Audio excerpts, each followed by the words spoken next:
the number one thing that has made us successful by far is obsessive compulsive focus on the customer as opposed to obsession over the competitor. And I talk so often to other CEOs and some other CEOs and also founders and entrepreneurs, and I can tell that even though they're talking about customers, they're really focusing on competitors. And it is a huge advantage to any company if you can stay focused on your customer instead of your competitor. I believe in the power of wandering. All of my best decisions in business and in life have been made with heart, intuition, guts, not analysis. When you can make a decision with analysis, you should do so, but it turns out in life that your most important decisions are always made with instinct, intuition, taste, heart. Picked books because there were more items in the book category than any other category, and so you could build universal selection. There were 3 million in 1994 when I was pulling this idea together. The 3 million different books active and in print at any given time, and the largest physical bookstores only had about 150,000 different titles. And so I could see how you could make a bookstore online with universal selection. Every book ever printed, even the out-of-print ones, was the original vision for the company, and so that's why books. I knew that the books, strangely, because I was very prepared for this to take a really long time, I knew that the books business was going to be successful in the first 30 days. I was shocked at how many books we sold. We were ill-prepared.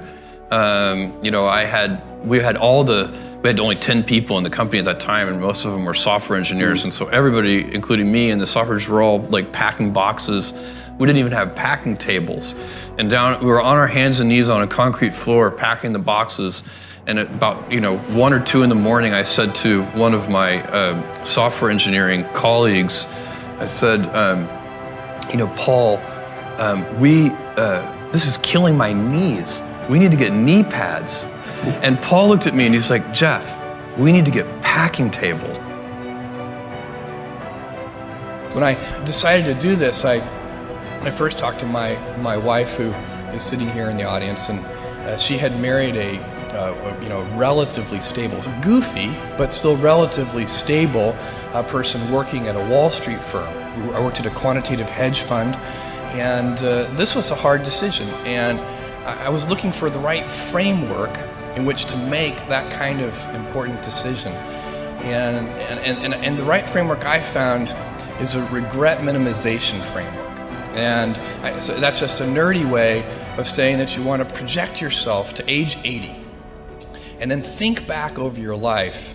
And if you're 80, you want to minimize the number of regrets you have throughout that period of time. I think this is something a lot of people do, maybe subconsciously. Very few people probably name it regret minimization framework because most people are healthier than that. But it was a very clear way for me to think about making that kind of life decision. And the way it helped was I thought, okay, if I go do this thing and participate in this thing called the internet that I genuinely believe is going to be a big deal, and if I fail, am I going to regret having tried and failed? And I knew the answer to that was no. But I also knew that if I didn't try, that I would always regret that. I would always wonder, and it would haunt me until that mythical day, which I actually hope will come. Many kids and many grown-ups do figure out over time what their passions are. And sometimes we let I don't think it's that hard. I think what happens though sometimes is that we let our intellectual selves overrule those passions. And so that's what needs to be guarded against. I'm going to put the vast majority of my energy, attention, and dollars into building a great product or service, and put a smaller amount into shouting about it, marketing it. Because I know if I build a great product or service, my customers will tell each other. You have to mix in some patience with that,